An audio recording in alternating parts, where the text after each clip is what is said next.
ज्ञानाञ्जनशलाकया ज्ञानाञ्जनशलाकया चक्षुरुन्मीलितं येन तस्मै श्रीगुरुवे नमः। श्रीचैतन्यमनोभीष्टं स्थापितं येन भूतले स्वयं रूप कदा मह्यं ददाति स्वपदान्तिकं। वाञ्छाकल्पतरुभ्यश्च कृपा सिन्धुभ्येव च पतितानां पावनेभ्यो वैष्णवेभ्यो नमो नमः। जय श्री कृष्ण चैतन्य प्रभु नित्यानंद श्री अद्वैत गदाधर श्रीवासादि गौर भक्तवृंद। हरे कृष्णा कृष्णा कृष्णा हरे हरे, हरे राम राम राम हरे हरे। हम लोग ध्रुव महाराज की आज कथा में से 5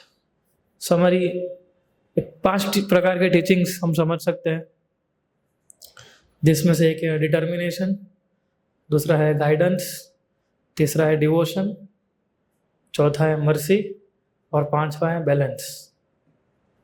ये 5 चीज़ जो है हम सीख सकते हैं ध्रुव महाराज के इसमें से, और खाली फर्स्ट चैप्टर में से, ओनली फ्रॉम द चैप्टर 4.8 है ना। तो हम प्रयास करते हैं कि कितना हम ले पाते हैं आज। तो श्रीमद् भागवतम जो है अमलम पुराणम, रिफाइंड फ्रूट ऑफ ऑल वैदिक स्क्रिप्चर्स माना जाता है उसको। और क्यों ऐसा माना जाता है भागवतम को? क्योंकि श्रीमद् भागवतम जो है उसके अंदर अगर आप देखेंगे तो डायरेक्ट डिवोशनल सर्विस के ऊपर चर्चा की गई है व्यासदेव के द्वारा। कोई भी ऊपर नीचे चीज़ें नहीं है, सीधे ही भक्ति के बारे में, इसलिए राइप एंड फ्रूट माना जाता है। और इसके अंदर हम देखते हैं कि अलग अलग कैंटोस में अलग अलग भक्तों के बारे में, भगवान के अवतारों के बारे में हमें बताया जाता है। तो चौथे स्कंद के अंदर हमें सबसे अच्छी जो स्टोरी मिलती है वो है ध्रुव महाराज की। और उससे पहले हमने क्या शिक्षा ली थी ध्रुव महाराज से पहले? कौन बताएगा? प्रहलाद महाराज तो है, लेकिन मैंने प्रश्न गलत पूछ लिया। चौथे स्कंद में से ध्रुव महाराज से पहले कौन सी कथा हम लोगों ने सुनी थी चौथे स्कंद के अंदर? याद है? दक्ष प्रजापति के बारे में ना। तो दक्ष प्रजापति का जैसे खत्म होता है वैसे ध्रुव महाराज का शुरू होता है, अच्छा, वन आफ्टर अनदर ना। सो ये तो चैप्टर है, चैप्टर नंबर 8, 9, 10, 11, 12 इतने चैप्टर्स हुए ध्रुव महाराज को डेडिकेटेड है। हम सारे के सारे तो नहीं लेंगे, लेकिन जो बेसिक या जो अंडरस्टैंडिंग है हमारे ध्रुव महाराज के बारे में समझना चाहिए, उसको हम समझने की कोशिश करेंगे आज। सो इस चैप्टर के अंदर काफ़ी बड़ा एक्स्ट्राऑर्डिनरी स्टोरी बताया गया है ध्रुव महाराज के ऊपर कि किस प्रकार से 5 साल के बच्चे को चैलेंजिंग पर्सनल चैलेंज फेस करना पड़ा और कैसे उसने उस चैलेंज को मर्सी में तब्दील कर दिया, राइट। सो ध्रुव महाराज की जो जर्नी है अगर हम देखेंगे तो इतनी आसान भी नहीं थी ना। शुरुआती कैसे हुई थी? धक्का मारने से, है ना, प्रहलाद महाराज की तरफ। और ध्रुव महाराज और प्रहलाद महाराज ये 2 ऐसी कथा है भागवतम के अंदर कि जिसके बारे में हम चैतन्य महाप्रभु और रोज सुनते थे। ये ध्रुव महाराज का सेक्शन और प्रहलाद महाराज का सेक्शन, है ना। सो ध्रुव महाराज की जो जर्नी है तो उसके अंदर से हम काफ़ी सारी चीज़ें देखते जाएंगे। तो शुरुआत करते हैं कि ध्रुव महाराज का जन्म कैसे हुआ था। ध्रुव महाराज का जन्म यानी कि स्कूल में हुआ था। तो ब्रह्मा जी शुरुआत करते हैं हम लोग। तो ब्रह्मा जी के पहले 4 बच्चे हुए, नारद मुनि, 4 कुमार, और सभी लोग क्या बन गए? ब्रह्मचारी बन गए, है ना। तो चौथे स्कंद के अंदर पहला ही श्लोक ये है। तो सब बरोबर लिखते हैं कि ब्रह्मचारी बनना कोई नई बात नहीं है, शुरुआत ही इधर से हुई थी, है ना। मैं जब पढ़ रहा था दोपहर को, सब बरोबर बहुत अच्छा एक्सप्लेन कर रहे हैं कि ब्रह्मचारी जीवन के बारे में। फिर कुछ पुत्र उत्पन्न हुए उनके, और उसमें से इल्यूजन, माया, है ना, ये सब उत्पन्न हुआ साथ ब्रह्मा जी के साथ, ब्रह्मा जी में से। और फिर ये 2 पुत्र उत्पन्न हुए। कौन थे वो? सॉरी, स्वयंभू मनु में से ये 2 पुत्र हुए। स्वयंभू मनु की पत्नी का नाम था शातरूपा, और शातरूपा में से ये 2 पुत्र उत्पन्न हुए जिनका नाम था उत्तनपाद और प्रियव्रत। तो उत्तनपाद और प्रियव्रत ने भी सब कुछ छोड़ दिया था सबको छोड़ के वो जंगल में तपस्या करने के लिए चले गए थे। उन्होंने भी सोचा कि मुझे भी शादी नहीं करनी है, वो भी सोचा कि मैं पूरा जीवन जो है ब्रह्मचर्य व्रत में निभाऊंगा। लेकिन उत्तानपाद ने शादी की थी। सो ब्रह्मा जी के पुत्र स्वयंभू मनु, स्वयंभू के मनु के पुत्र उत्तानपाद, और उत्तानपाद के पुत्र ध्रुव, इस प्रकार से। और उनकी दो पत्नी थी, एक का नाम था सुनीति और एक का नाम था सुरुचि। तो सुरुचि जो थी उनके प्रति उनकी ज़्यादा रुचि थी उत्तानपाद के। सुनीति के प्रति इतना उनका अफेक्शन नहीं था, या प्रेम बोले अफेक्शन बोलो, कुछ इतना था नहीं। लेकिन सुरुचि के प्रति बहुत ज़्यादा था, क्योंकि सुरुचि जो थी वो काफ़ी यंग थी, दिखने में सुंदर थी। तो राजा जो था स्वाभाविक रूप से उससे ज़्यादा आकर्षित था। सो एक बार ध्रुव महाराज ने सोचा कि क्यों ना मैं अपने जो पिता है कभी अपने पुत्र को मना करता है जब उनके साथ खेलने जाता है तो? हाँ, मना करते हैं हम लोग महेंद्र को। ऐसा श्लोक आता है, आप बोलते हो अच्छा इधर से, ऐसा बोलते हो? हम तो कितना लाड़ प्रेम करते हैं ना बच्चों से। तो उत्तानपाद भी करना चाहते थे, ऐसा नहीं था उत्तानपाद के बाद अफेक्शन नहीं था। लेकिन जैसे ध्रुव महाराज उसके जो लैप है उसमें बैठने के लिए जा रहे थे, तो किसने रोका? सुरुचि ने रोका था। सुरुचि ने बोला कि तुम इधर बैठने के लिए लायक नहीं हो। इधर बैठने के लिए कौन लायक है? केवल एक ही व्यक्ति बैठने के लिए लायक है। वो कौन है? जिसका जन्म मेरे गर्भ से हुआ हो। अगर तुम्हें मेरे गर्भ से जन्म लेना है तुम जाओ। उसने ऐसे बोल दिया ध्रुव महाराज को कि तुम जाओ, तुम तपस्या करो, भगवान को प्रसन्न करो, ये शरीर को छोड़ो, दूसरा शरीर मेरे गर्भ से लो, तब जाके तुम इधर बैठ पाओगे। एंड इनडायरेक्टली सुरुचि बोल रही थी कि तुम्हें अपना शरीर त्यागना पड़ेगा। तो ऐसी कौन सी माता बोलती है ना? तो लेकिन सुरुचि नहीं चाहती थी कि ध्रुव महाराज जो है वो बिल्कुल नजदीक भी आए। किसके पास?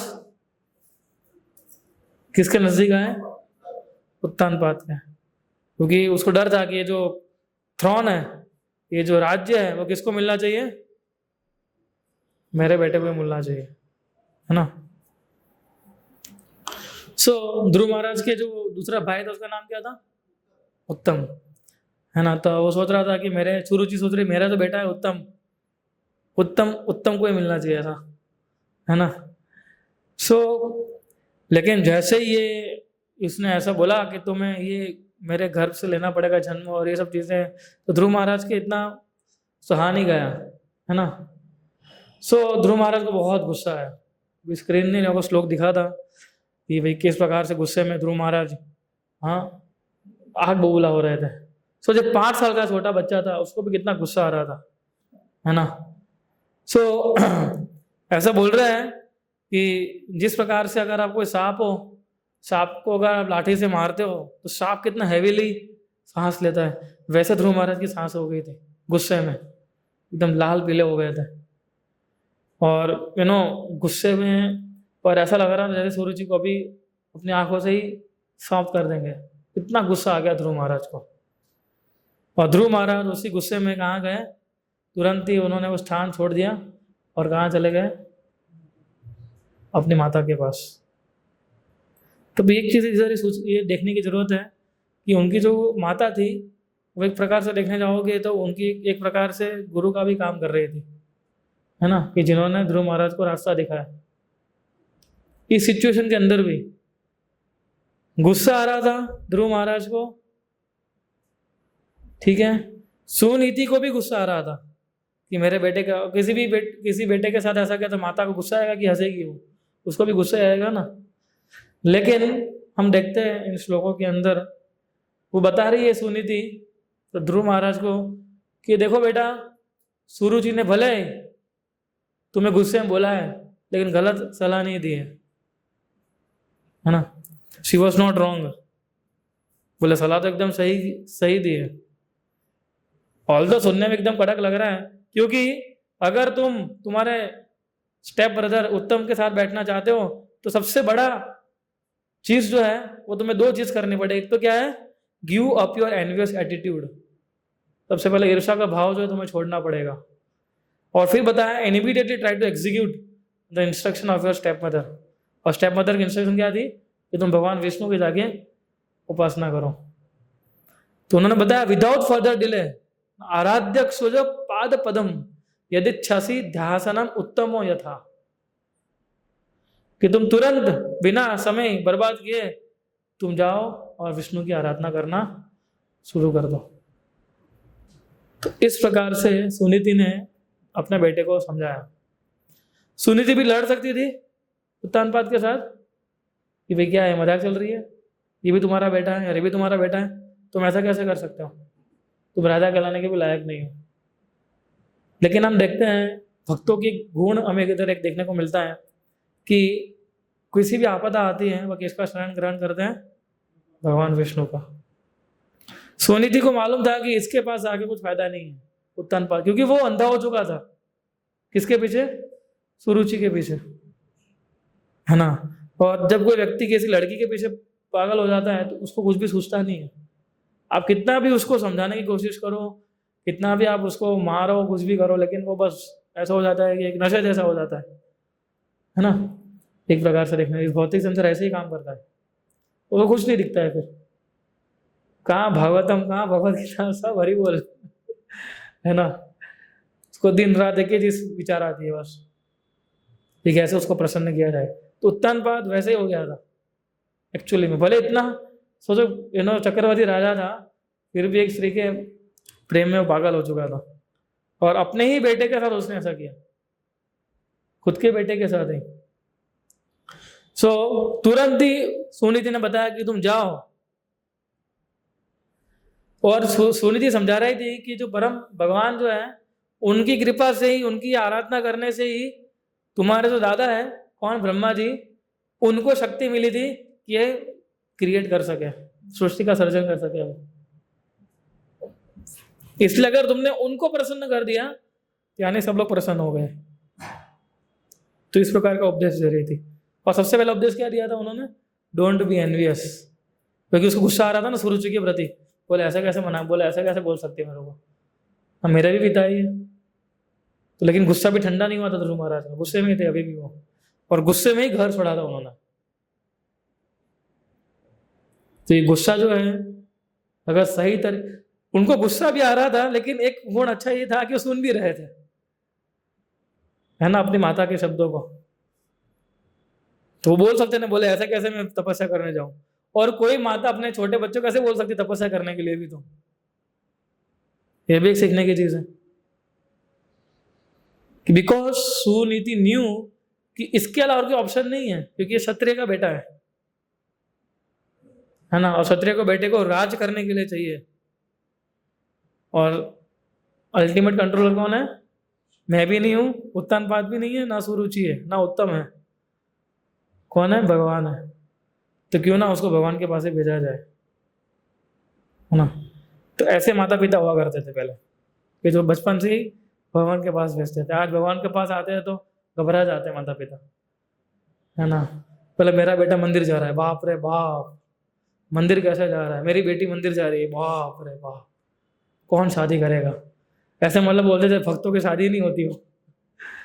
हाँ, जैसे कि उसके माता पिता बहुत कुछ टाइम पहले मिलने आए थे, तो बोले कौन करेगा इसके साथ शादी। मतलब आप देख नहीं रहे हो इतने सारे, देखो प्रभु जी माता जी, प्रभु जी माता जी, नहीं शादी कर रहे एक दूसरे के साथ, तो ये भी कर लेगा, उसके नसीब में लिखा होगा। तो जो लेके आया है अपना सौभाग्य, वो उसको मिलेगा। आपको इतना चिंता कर रहे हो, कम से कम आपका बेटा नशा तो नहीं कर रहा है, कॉलेज में किसी लड़की के साथ तो नहीं घूम रहा है, भगवान का नाम ही ले रहा है ना अल्टीमेटली। तो और आप तो इधर ही अहमदाबाद में रहते हो, कभी भी मंदिर आइए, देखिए कुछ प्रॉब्लम हो तो मुझसे मिलिए। बोला आपके जैसा हो गया तो मैं बोला नहीं होगा, चिंता मत करिए, आपका बेटा नहीं होगा, है ना। मैंने हो भी जाएगा तो भी क्या गलत है, चलो एक समय के लिए हो भी गया तो भी क्या नुकसान है, बेटा तो आपका ही है। मान लीजिए आप उसको कमाने के लिए अमेरिका या बाहर भेज देते हो, तो भी थोड़ी आपके साथ रहने वाला था, इधर तो रहेगा कम से कम। लेकिन सुनीति एक ऐसी माँ है कि जो अपने बेटे को भेज रही है जंगल में, 5 साल के बेटे को, यानी कि इससे प्रूव होता है एक चीज कि माता पिता का कर्तव्य होता है हमेशा कि अपने बेटे को भगवान के चरणों में शरण ग्रहण करवाए, चाहे कुछ भी हो जाए। ये उनका धर्म है माता पिता का, और कोई धर्म नहीं है। और सुनीति के लिए भी हार्ड स्टेप था ना। सुनीति को बड़ी मजा आ रही थी कि नहीं यार ध्रुव को भेज देती हूँ मैं, छूटे, ऐसा थोड़ी सोच रही थी वो।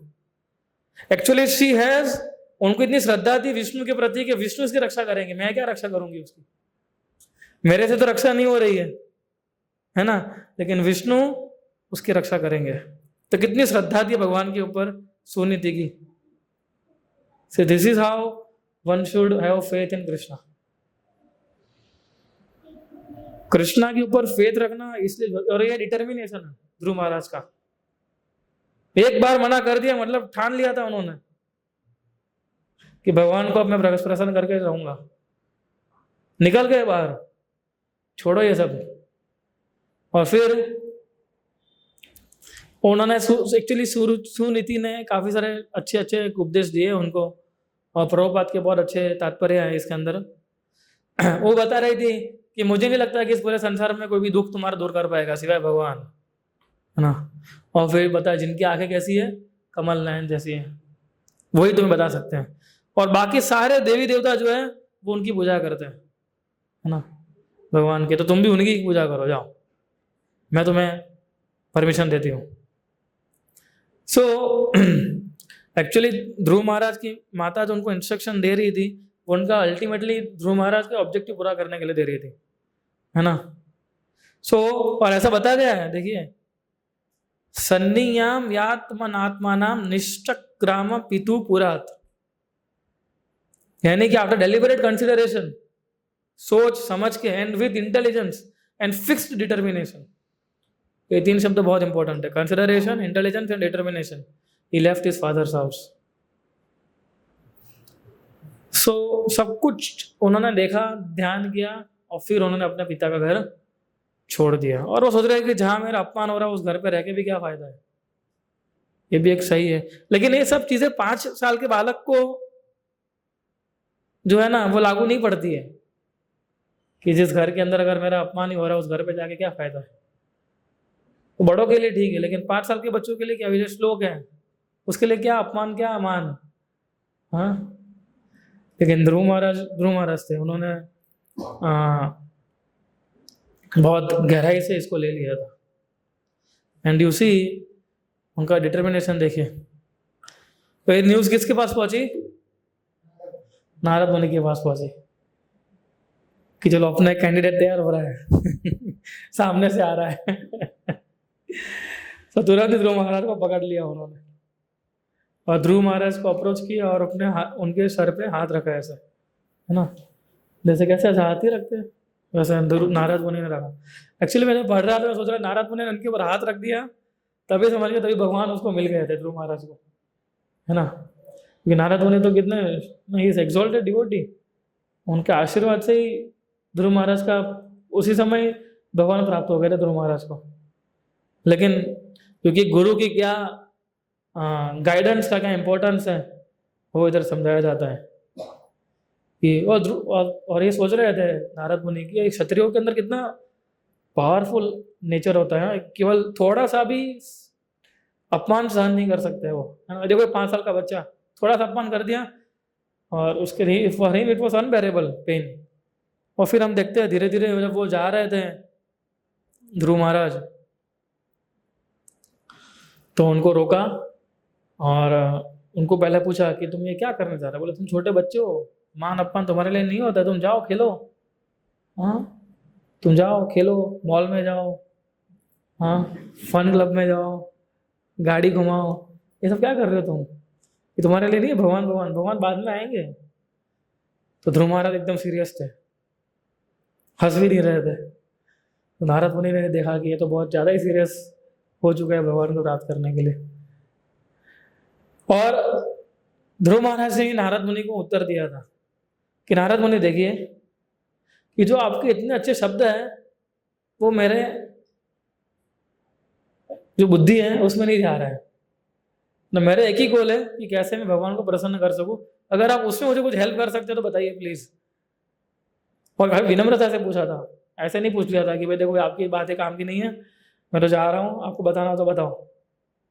एकदम विनम्रता से ध्रुव महाराज ने उनको पूछा। एक श्लोक है भगवद गीता का जो इसके अंदर लागू पड़ता है कि किस प्रकार से ध्रुव महाराज एकदम रिजोल्यूट थे अपने गोल के लिए। कौन बताए कौन सा श्लोक है ये? कौन बताएगा? दूसरे अध्याय में आता है।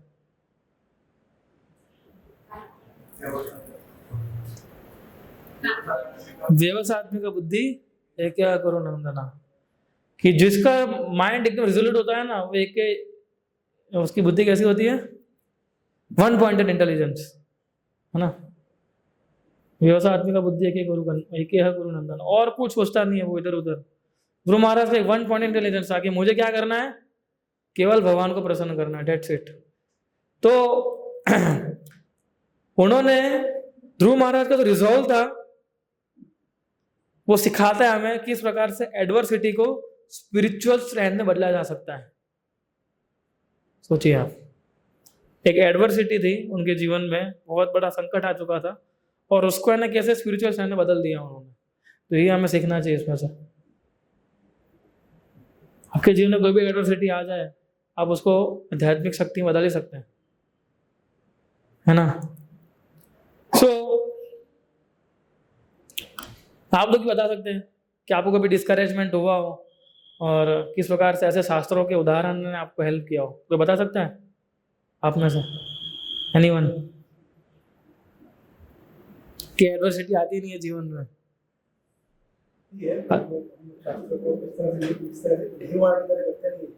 अच्छा, आती है लेकिन यूज नहीं कर रहे ध्रुव महाराज के उपदेश को। हाँ, लेकिन फिर भी अगर आपको कुछ ऐसा याद आ रहा हो कि कुछ ऐसा हुआ हो आपके जीवन में और फिर आपने तुरंत एग्जाम्पल सोचा हो कि नहीं इसके साथ भी ऐसा हुआ था और उन्होंने कैसे लिया था, ऐसा कुछ? एनीवन? यस, किंजल माता जी। एक मिनट।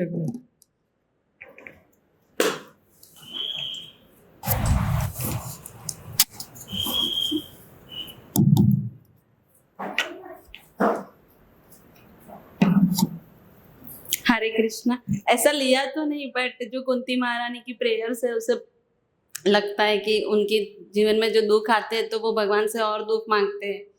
फिर ब्रह्मा जी ने भी एक जगह श्लोक में बोला है तथ्य अनुकंपा वाला, कि हमें जब दुख आता है तो मन बुद्धि और भगवान में मन को इस तरह से लगाना चाहिए। या ठीक है, आपने तो शास्त्र में से एग्जांपल दे दिया। I can give an example. एक भक्त है जिनको मैं बहुत अच्छी तरह जानता हूँ, काफ़ी वरिष्ठ भक्त हैं। उनके जीवन में एक ऐसा समय हुआ था जब उनसे काफ़ी सारी सेवाएं ले ली गई थी। मतलब वो बहुत एक्टिव सेवा थे, और फिर ऐसा हुआ कि उनके हाथ उनकी काफ़ी सारी सेवाएं बंद हो गई। तो मुझे बता रहे थे, बोला मैं बहुत खुश हूँ, बहुत टाइम के बाद ऐसा समय मिला है जब मैं 6 घंटा भागवतम पढ़ता हूँ एक दिन में। So he utilize this time in reading. वो बोले इतना अच्छा, कितने टाइम के बाद मुझे इतना समय मिल रहा है, तो उसको उन्होंने इस तरह से यूज किया। एडवर्सिटी इनटू स्पिरिचुअल स्ट्रेंथ ना। तो हम तो घबरा जाएंगे, बोले क्या हो रहा है मेरे साथ ना। इसलिए कभी भी आपदा में भगवान को नहीं छोड़ना चाहिए। खाली श्रद्धा रखो बस कि नहीं कृष्ण बचाएंगे मुझे। हमारी श्रद्धा ड्विंडल में लगते हैं। उसका सबसे बड़ा मुख्य कारण क्या होता है मालूम है? कि हमारा हरिनाम जो है ना वो ठीक से नहीं करते हम। इसलिए अगर जो व्यक्ति हरिनाम ठीक से लेता है ना, उसकी श्रद्धा कभी डगमगाती नहीं है।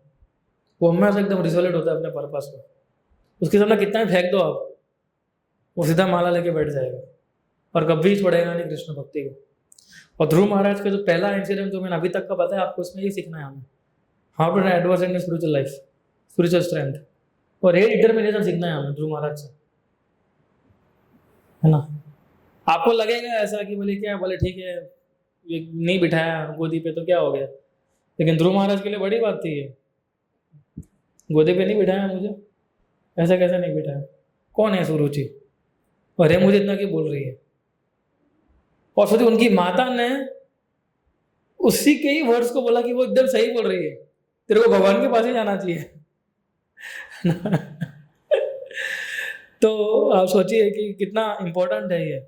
और इसलिए उसका जो दूसरा पार्ट है अभी हम देखेंगे वो है spiritual guidance, the importance of spiritual guidance. किस प्रकार से सोनीति ने जो विजडम दिया, तो मैंने आपको बताया नारद मुनि का जो रोल है, नारद जी ने टेस्ट किया ध्रुव महाराज को, पहले बताया कि तुम जाओ, है ना। और ये भी बताया नारद मुनि तो पूरा उपदेश दे रहे थे, बोले सुख दुख तो आते रहता है ना, तुम अभी नहीं बिठाया, कल बिठा देंगे, देखो चेक करो, शायद कल पापा का मूड अच्छा हो तो बिठा भी सकते हैं तुम्हें वो है ना। सो लेकिन जब उन्होंने देखा, जब ध्रुव महाराज ने बताया कि नहीं मुझे तो यही करना है, तो फिर नारद मुनि एकदम कैसे हो गए, गुरु के रोल में आ गए कि यार ना हो।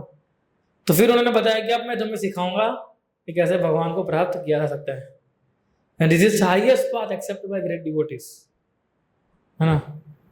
तो नारद मुनि ने फिर ध्रुव महाराज को ये मंत्र दिया। कौन सा मंत्र दिया? ओम नमो भगवते वासुदेवाय। इसका जप और कहाँ जप करो?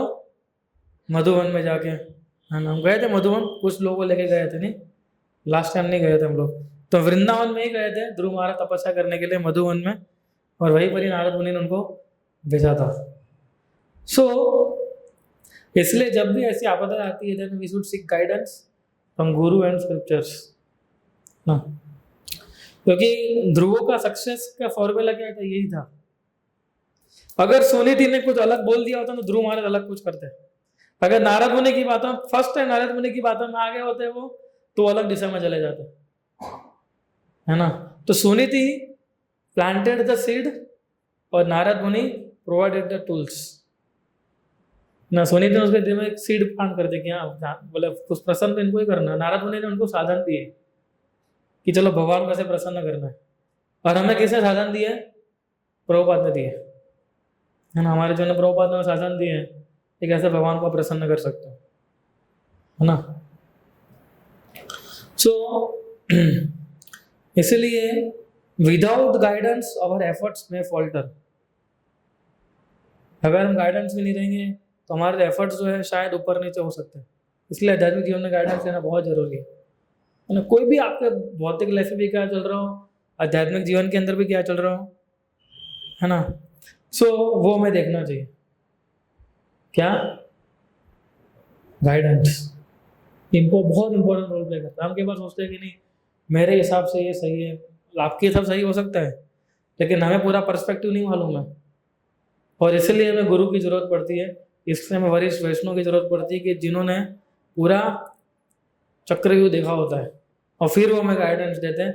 और उनका गाइडेंस होता है इसलिए हमारे लिए अच्छा होता है क्योंकि उनका गाइडेंस एक पॉइंटेड होता है, क्या? एक ऐसा आपकी भक्ति में उन्नति हो, और कुछ नहीं सोचते हैं वो, है ना। तो खाली एक ही विचार होता है कि कैसे राजेश रो की, हिरेन रो की, श्री राम रो की, प्रफुल्ल रो की भक्ति में उन्नति हुआ है, बस, और कुछ नहीं सोचते हैं वो। और गुरु भी यही सोचते हैं हमेशा। सो इसलिए गुरु जो होते हैं एक रोशनी की तरह होते हैं, उनके जो उपदेश होते हैं एक रोशनी की तरह होते हैं, जो हमारे अंधकार व जीवन में उजाला ला सकते हैं, है ना। तो जैसे इनके जीवन के अंदर किसने उजाला लाया? नारद मुनि और सोनीति, ये दोनों ही लोग थे।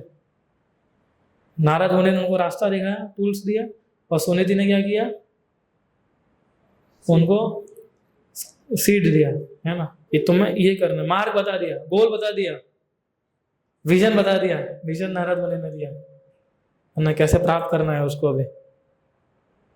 सो इसलिए हम देखते हैं उन्होंने, और फिर नारद मुनि ने बताया, पूरा उपदेश है नारद मुनि का कि किस प्रकार से नारद मुनि उनको बताया कि भगवान कैसे दिखते, पहले वो बताया नारद मुनि ने, है ना। उनके फॉर्म के बारे में बताया कि उनकी आंखें कैसी हैं, उनके कान कैसे हैं, उनका बॉडीली फीचर कैसा है, कृष्ण का पूरा वर्णन है उसके बाद। सो और इसके अंदर एक बहुत अच्छा श्लोक आता है कि हाँ, वो श्लोक में लेना था जो उपदेश दे रहे थे नारद मुनि उनको। गुणाधिकान मुदम लिप्सत अनुकृष्ण गुणाधमात मैत्री समानद अनविच्छेन न तापेर अभिभूयते, कि every man should act like this when he meets a person more qualified than himself, he should be very pleased। अगर आप सबके वरिष्ठ भक्त दिखते हैं आपको बहुत प्रसन्न होना चाहिए। When he meets someone less qualified than himself, he should be compassionate towards him. अगर कोई हमारा जूनियर होता है तो उसके प्रति कैसा होना चाहिए, हमें दयावान होना चाहिए। ऐसा नहीं होना बोले तो मेरा जूनियर है, बोले इसको क्या आता है, बुझ जरा मुझे को सिखाता हूँ, धोती पहननी नहीं आती, कितने साल से आ रहा है, हैं मैं सिखाता हूँ धोती कैसे पहनता है, तिलक कैसे करता है। तो ये एटीट्यूड सही नहीं है। हमें कैसे भावना से देखना चाहिए उनको, दया की भावना से, कि एक जीव, वैसे हम जीवस्टी करेंगे तो कैसे देखना है, दया की भावना से, है ना। तो क्योंकि एक जीव कोई भी वो अपने पूरे जीवन में स्ट्रगल करते हुए किधर आप इधर तक पहुंचा है, वो भी सोचिए आप, है ना, कितना स्ट्रगल करते करते करते करते करते करते करते इसको निराया था, उसमें से आप में से किसको मिला, और मिलने के बाद इधर पहुंचेगा अभी वो फर्स्ट फ्लोर प्रभुपाद भवन पे 9 तारीख को, और फिर मालूम नहीं कितना प्रभुपाद भवन में आएगा वो। पर उसके प्रति का होना दया होनी चाहिए। And when he make someone equal to himself, we should make friendship with him. और हमारा इक्वल हो तो उनके साथ कैसा होना चाहिए, हमारा मैत्रीपूर्ण संबंध होना चाहिए, है ना, और घृणा वाला संबंध नहीं होना चाहिए। बोले देखो ये आ गई, ये आ गया, हाँ, तो पूरा तहस नहस कर देंगे। और तहस नहस क्या होता है, हमारा मन होता है ना, क्योंकि हम अच्छे गुण देखते नहीं है, इसलिए हमारा मन जो है बहुत विचलित हो जाता है, और विचलित मन से हम अपराध करते हैं, हम अपराध करते हैं तो फिर प्रॉब्लम क्रिएट होती है, और फिर हम भक्ति छोड़ के चले जाते हैं। कितना अच्छा क्रोनोलॉजिकल ऑर्डर है ना ये। उसको देखो, उसके बारे में गलत सोचो, उसके बारे में गलत बताओ, धीरे धीरे अपने मुंह से बोलो, धीरे धीरे एक्शन मिलाओ, और फिर धीरे धीरे माया हमें आसानी से प्रेम से लेके चली जाएगी, है ना। In this way, one is never afflicted by the threefold miseries of this material world. अब अगर आप ऐसा व्यवहार करेंगे, ऐसा बताया जाता है कि you will not be ever affected by the threefold miseries of this material world. No. So, इसलिए नारद बरोबर लिखते हैं इधर कि therefore a devotee is advised to that they should act perfectly, है ना. Instead of being envious of a more qualified man, one should be jolly to receive him. कई बार क्या होता है, हमसे ज़्यादा क्वालिफाइड होते हैं, मुझसे एनवी भी करते हैं, है ना। खास करके जब कोई व्यक्ति साथ में जुड़ा होता है और एक व्यक्ति आगे बढ़ जाता है तो हमें उसकी बहुत घृणा होती है ना, बोलिए कैसे इतना आगे बढ़ गया, बोले ऐसे कैसे भक्ति कर रहा है, ऐसे कैसे मंगलारती मार रहा है, ऐसे कैसे ये इतना अच्छा बोलने लगा, इतना पढ़ने लगा। तो मैं actually we should feel good, है ना, कि कोई जीव जो है इतना सीरियसली ले रहा है कृष्ण भक्ति को, और हर एक व्यक्ति जो है अपनी सिंसियरिटी से वो आगे बढ़ता है भक्ति में। तो ज़्यादा सिंसियरिटी दिखाएगा उतना ज़्यादा आगे बढ़ेगा वो, है ना।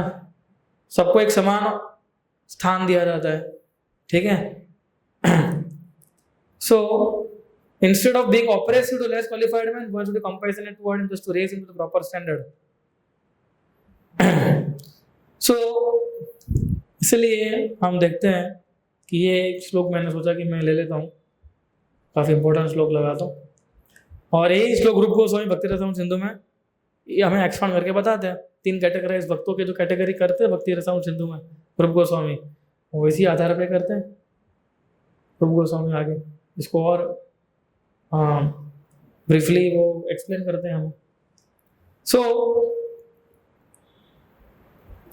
लेकिन ध्रुव महाराज ने ये सब सोचा, लेकिन वो तो अपने क्या बोल रहे थे कि नहीं मेरे को तो जाना ही है, मैं तो एकदम डिटरमाइंड हूँ अभी घर छोड़ने के लिए, है ना। I want to occupy more position, more exalted position, मतलब ब्रह्मा से भी ज़्यादा ऊंचा स्थान चाहिए था ध्रुव महाराज को अभी। बोले पिताजी नहीं दादाजी अब सीधा, है ना। सो ही रिफ्यूटेड दिस, और फिर नारद मुनि ने पूरा बताया उनको अच्छे से। एंड देन अगर हम पढ़ोगे इसमें भागवतम के चैप्टर्स के अंदर काफ़ी अच्छा नारद मुनि जो है उनको सिखाते हैं कि किस प्रकार से ओम नमः भगवते वासुदेवा का मंत्र जाप देना, और किस प्रकार से तपस्या करनी है वो। और ध्रुव महाराज ने एज इट इज को फॉलो किया, ये सबसे बड़ी चीज़ है इंपॉर्टेंट सीखने के लिए। उन्होंने अपना कुछ ऐड नहीं किया, बोले ठीक है नारद मुनि ने बताया अच्छी बात है, वो तो मेरे से काफ़ी बड़े हैं, मैं तो छोटा बच्चा हूँ, है ना, तो शायद उन्होंने बड़े बच्चे के लिए बता दिया होगा। मैं बोला अपनी बुद्धि लगाता हूँ थोड़ी, और मैं ऐसे तपस्या करूँगा अभी। तो हमारे भी एक प्रॉब्लम है ना। उन्होंने क्या किया, ध्रुव महाराज ने एज इट इज फॉलो किया। किसको? नारद मुनि को ना। विश्व को अपना ऐड नहीं किया उन्होंने। बोले तपस्या किसको करनी है? मेरे को करनी है। वो तो बोल के चले गए है ना, तो बोले ये तो नहीं खाएगा अपने को ना। प्रभु जी तो क्या है, हमको क्या है, कुछ पता नहीं चलता है ना। तो वो तो बोल के चले गए, थैंक यू प्रभु जी, बहुत अच्छा लेक्चर था है ना। पर मैं इंटेलिजेंट हूँ, अब मुझे सोचना है कि मेरी परिस्थिति के अंदर मैं कितना उसमें से ले सकता हूँ। तो इधर हम गलत हो जाते हैं ना। भागवतम की इंस्ट्रक्शन सभी के लिए समान है ना। सो इधर नारद मुनि ने ध्रुव महाराज को ये बताया कि तुम जाओ, इधर ध्रुव महाराज निकल गए। फिर चैप्टर के अंदर टर्न आता है। अभी ध्रुव महाराज की चर्चा नहीं कर रहे, अभी किसकी चर्चा कर रहे हैं? नारद मुनि कहाँ जाते हैं? उत्तानपाद के पास जाते हैं। नारद मुनि बोलते हैं चलो पिताजी के पास चलो, जिस कारण से ये सब पूरा एपिसोड हुआ है। हाँ, तो जैसे नारद मुनि पहुंचे उत्तानपाद के पास, उत्तानपाद का चेहरा कैसा था? एकदम उतरा हुआ था। उत्तानपाद को बाद में मालूम पड़ा कि मेरे से कितनी बड़ी गलती हो गई है, और नारद मुनि को सब मालूम था, फिर ही पूछ रहे हैं कि क्या हुआ। वो पूछ रहे हैं कि आपका चेहरा जो एकदम उतरा हुआ दिख रहा है ना, और ऐसा लग रहा है कि आप कुछ विषय के ऊपर बहुत देरी से सोच रहे हो आप ना। You look like you have been thinking of something for a very long time. ऐसा क्या है कि क्या आपने कुछ रिलीजियस रिचुअल्स फॉलो करने में गलती कर दी है? हाँ, अर्थ है ना कि आपका इकोनॉमिक डेवलपमेंट नहीं हो रहा है, सम्यूता है। इंद्र तृप्ति के बारे में पूछ रहे हैं नारद मुनि, है ना। तो प्रभुपाद इसके अंदर अच्छा प्रॉपर लिखते हैं कि प्रभुपाद बहुत अच्छा लिखते हैं कि नारद मुनि भी बहुत, देखो उन्होंने धर्म अर्थ काम मोक्ष, ये धर्म अर्थ और काम के बारे में नारद मुनि ने बताया, मोक्ष के बारे में नहीं पूछा नारद मुनि ने, है ना। क्या है श्लोक में? किम वा न ऋष्यति कामो धर्मो वरितो संयुता। सो इन तीन चीजों के बारे में पूछा है उन्होंने। और प्रभुपाद जी बता रहे हैं कि नारद मुनि ने क्यों नहीं पूछा, क्योंकि जो व्यक्ति इन तीनों में लगे हुए होते हैं उनको चौथे की इच्छा ही नहीं होती है लिबरेशन की। और उत्तानपाद क्लियरली दिख रहा था कि इसको इतने इसमें मजा आ रही है ना। प्रभुपाद लिखते हैं since those who engage in such activities are not interested in liberation, so Narada did not inquire from the king about this. Liberation is meant for persons who have lost all interest in religious ritualistic ceremonies, economic development and self gratification. ये मोक्ष उनके लिए ही है कि जिनको कोई इच्छा नहीं है रिचुअलिस्टिक सेरेमनी करने में, जिनको कोई पड़ी नहीं इकोनॉमिक डेवलपमेंट की और ना इंद्र स्तुति करने की। अगर कोई व्यक्ति इन तीनों में लगा हुआ है मतलब वो धर्म को प्राप्त नहीं कर पाएगा, है ना, मोक्ष को प्राप्त नहीं कर पाएगा। इसलिए नारद मुनि ने पूछा ही नहीं। और फिर राजा को भान आता है थोड़ा, एक्चुअली समझ गया था राजा, जब उसको मालूम पड़ा कि ध्रुव घर छोड़ के चला गया है तो राजा को भी बहुत दुख हुआ बाद में, लेकिन क्या करे अभी, ध्रुव तो छोड़ के चला गया घर। सो फिर उसको उसने गलती मालूम पड़ी, वो बताया कि वो best of the Brahmanas, Narada Muni को बोल रहे हैं कि I was very much addicted to my wife, और मैं इतना गिर चुका कि मैंने मेरे इतना मर्सीलेस बिहेवियर हो चुका था मेरा कि मैंने अपने बेटे को भी जो केवल 5 साल का था उसको मैंने त्याग दिया, और उसकी माता को भी, इवन दो वो कितना बड़ा भक्त है भगवान का, है ना। सो प्रभुपाद इधर बहुत अच्छा तात्पर्य लिखते हैं कि किस प्रकार से प्रभुपाद लिखते हैं, the king said that since he was very much addicted to his wife, he had lost all his mercy, and that is the result of becoming too affectionate towards women. The king had 2 wives, Suniti and Suruchi, but he was too attached with his second wife, so he could not behave well with Dhruv Maharaj. So आप सोचिए कि वो इतने attach हो चुका था, उसको लगा कि उसको बुरा लग जाएगा, है ना। उसने नहीं सोचा कि 5 साल के बच्चे को बुरा लग जाएगा। बोले मेरी पत्नी को बुरा लग जाएगा, वो मुझे मेरे साथ बोलेगी नहीं, हाँ तो मैं क्या करूँगा अभी, हाँ ये तो बच्चा है समझ जाएगा, लेकिन बच्चा समझा नहीं, बच्चा तो आगे निकल गया। तो प्रभुपाद जी बड़ा अच्छा तात्पर्य लिखते हैं कि अटैचमेंट जो है कैसे हमें दुख दे सकता है। तो पूरा तात्पर्य तो नहीं पढ़ना है, अभी इतना समय नहीं है हमारे पास, but it is very nice तात्पर्य कि किस प्रकार से हमें पत्नी और बच्चों के साथ व्यवहार करना चाहिए ना। सो प्रभुपाद लिखते हैं तात्पर्य में कि ऐसे लोगों को छोड़ना चाहिए जो आपकी भक्ति में बिल्कुल भी मदद ना करते हो, है ना। प्रभुपाद ने त्याग दिया था अपने पत्नी और अपने पुत्रों को। कब त्यागा था? कि जब प्रभुपाद जी समझ गए थे कि ये कभी पॉसिबल ही नहीं है कि मैं घर पर रह के अपने गुरु का आदेश का पालन कर पाऊंगा, तब जाके प्रभुपाद जी ने त्याग दिया था। प्रभुपाद जी लिख रहे हैं कि तब जाके त्यागना चाहिए, लेकिन ध्रुव महाराज के केस में ऐसा नहीं था। ध्रुव तो अच्छा बच्चा था, उसको त्यागने की जरूरत नहीं थी, है ना। एंड प्रभुपाद लिखते हैं मोर ही वाज अ डिवोटी, है ना। और प्रभुपाद लिखते ना ही वाज वेरी सॉरी, क्या उसको बहुत दुख हो रहा है। एक्चुअली अच्छी बात है कि चलो कम से कम बाद में तो आज का तो गली के लोगों को बाद में दुख नहीं होता है ना। बोले प्रभु जी जो किया ना सही किया। इवन कई बार हमारी गलती छुपाने के लिए भी हम बोलते हैं सही कि अपने ईगो को सेटिस्फाई करने के लिए। कई बार उसको खुद को मालूम होता है कि नहीं मैंने गलत ही किया है, ये ऐसा नहीं करना चाहिए था मुझे, है ना। लेकिन दूसरों के सामने कैसे बोले अभी, है ना, बोले कि हमारी इज्जत कैसे हो जाएगी। और फिर भी हम बोलते हैं नहीं नहीं नहीं मैंने जो किया वो सही। फिर हम क्या करते हैं उनके उसके सही में अवदोष ढूंढते हैं कि देखो उसने ऐसा किया ना, ऐसा इसलिए मैंने ऐसा किया। प्रभु जी आप समझो, आप नहीं समझ रहे हो आप। एक बार मैं इधर से बात कर रहा था, बोले बोला bro you are overly attached to that devotee. मैं ओवरली अटैच्ड नहीं, उसने सही में ऐसा नहीं किया है, तुम खामखा उसके पीछे पड़ गए हो। तो वो नहीं समझ पाएंगे फिर, क्योंकि उसको मालूम था कि मैंने गलती की है, लेकिन समाव वो मान नहीं पा रहा था। एक बार इसके लिए क्या ह्यूमिलिटी चाहिए, फिर विनम्रता चाहिए, तब विनम्रता आती है काम में कि हाँ मेरे से गलती हुई है, बस फिर फुल स्टॉप आ जाएगा। देखना फिर आपका माइंड भी एकदम पीसफुल हो जाएगा।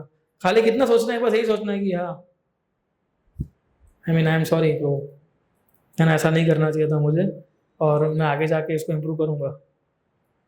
कितना सिंपल है, और कितना आपका माइंड सोचे, खाली इतना सोचने से कितना माइंड एकदम शांत हो जाता है हमारा, है ना। और पॉजिटिव में शांत होता है, नेगेटिव में नहीं, right. So this is about guidance, कि किस प्रकार से ध्रुव महाराज का जो गाइडेंस था।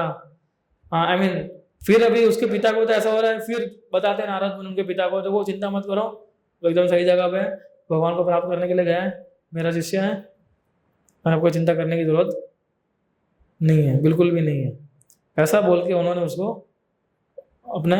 लेकिन फिर भी उत्तानपाद को बहुत चिंता हो रही थी कि, और वो जस्ट इमेजिन माई क्रूअल्टी, कि मैं कितना पापी व्यक्ति हूँ, है ना, कि बेटा out of love and affection, मेरे प्रति प्रेम और अफेक्शन के कारण इतना कूद के आ रहा था, और मैंने उसको उसको अच्छे से रिसीव नहीं किया, मैंने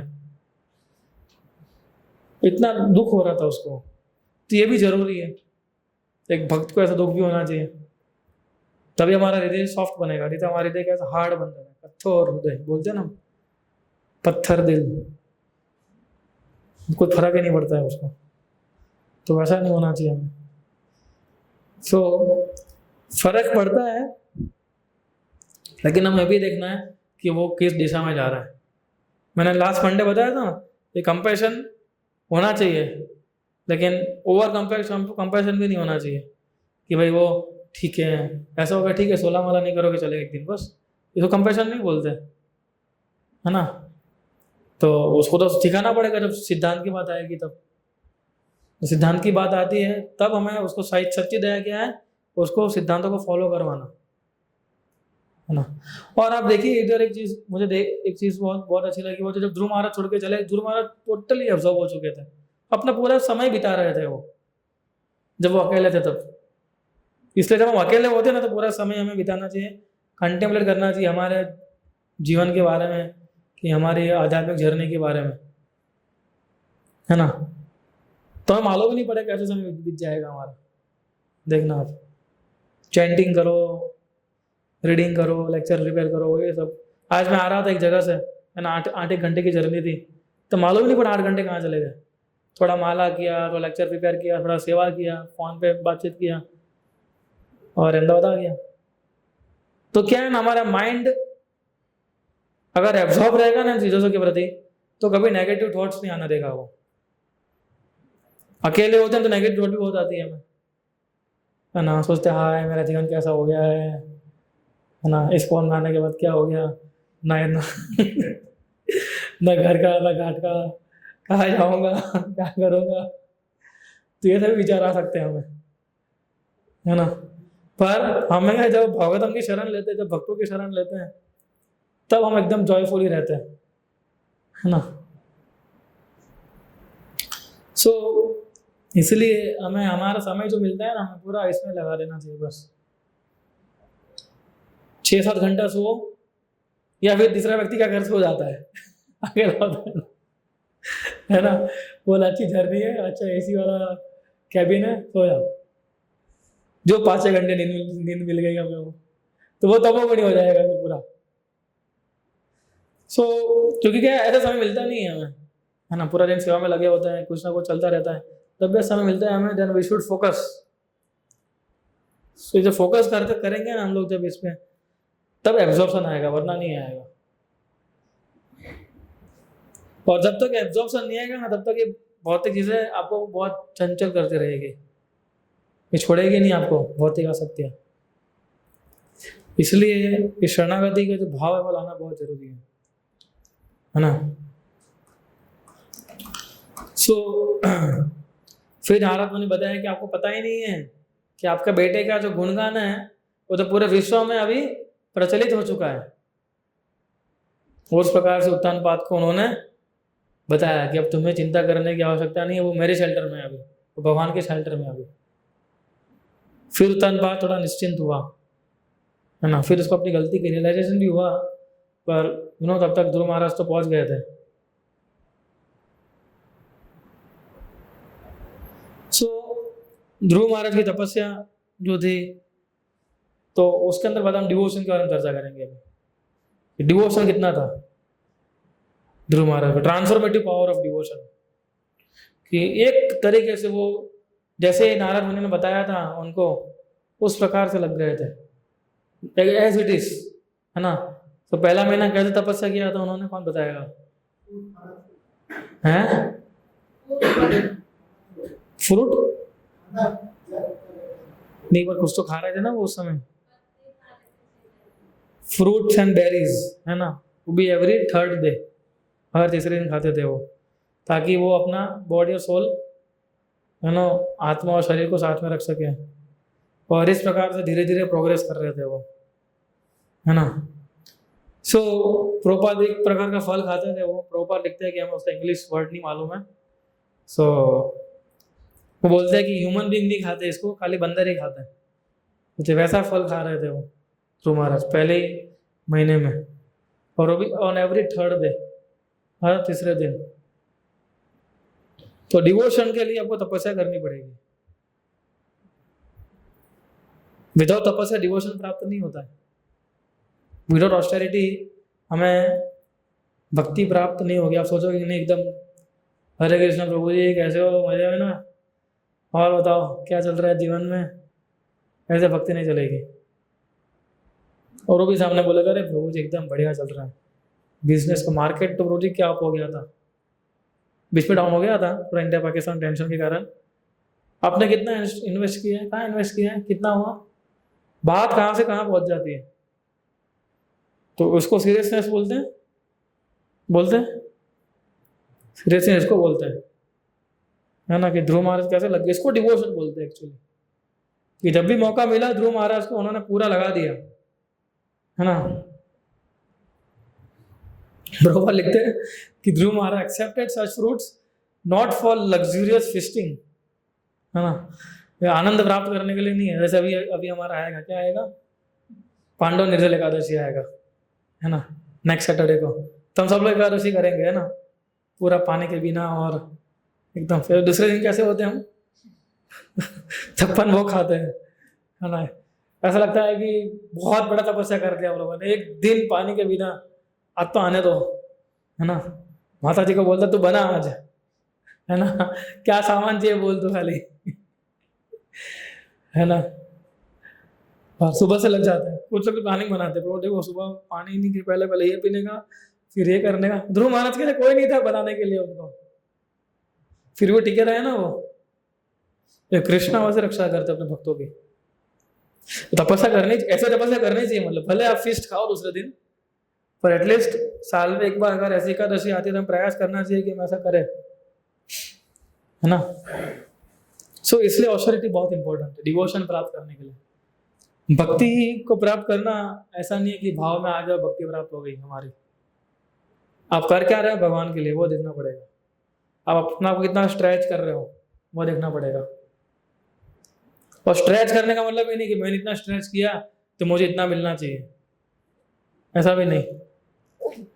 जो सेवा आपको मिलेगी, जो सेवा हमें, क्योंकि everything is ordained by Krishna some और अदर इन आवर लाइफ, है ना।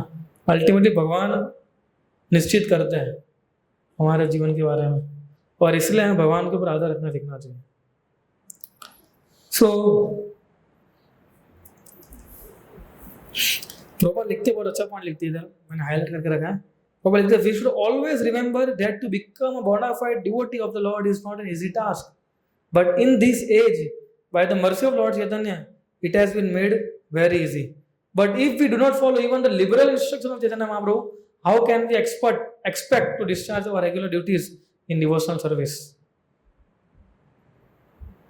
प्रभुपाद लिखते हैं कि आज के जमाने में ध्रुव महाराज तपस्या नहीं कर पाएंगे, लेकिन प्रिंसिपल तो फॉलो कर सकते हैं ना। ध्रुव महाराज ने जो अपनाया वो प्रिंसिपल का अपनाया, नारद मुनि ने जैसा बोला वैसा किया उन्होंने। प्रिंसिपल क्या अपनाया कि तपस्या करने को बोला, बिना हिचकिचाए वो चालू बढ़ गए, है ना। तो प्रभुपाद लिखते हैं कि as far as our ISKCON movement is concerned, we simply ask to observe these 4 prohibitive rules। अब इतनी बोलते 4 नियमों का पालन करो, और क्या बोला है, और कुछ बोला है क्या कि भगवान को भोग लगा के खाओ, हाँ 4 नियम का पालन करो, भगवान को भोग लगा के खाओ, एकादशी का व्रत का पालन करो, ये सब छोटी चीजें बताई है उन्होंने। सो प्रभुपाद लिखते हैं कि the Lord should be given foodstuff which is as nice as possible, but we should not make it a point to satisfy our own tongues.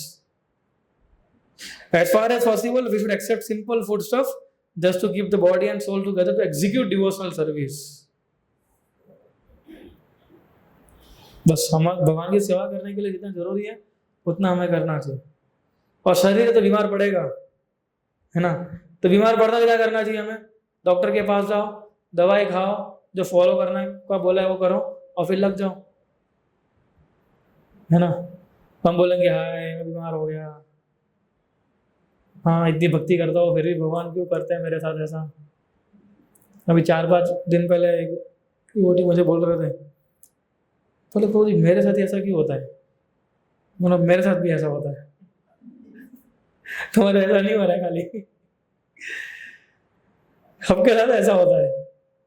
तो यू आर नॉट कोई आपको एकदम चुने हुए आत्मा नहीं हो, ये तो भगवान ने स्पेसिफिकली आपको चुना है कि ये करने के लिए। मैंने बोला हम तो इसके लायक भी नहीं है कि भगवान हमको चूज करे कुछ देने के लिए भी, दुख देने के लिए भी चूज करे हमें वो।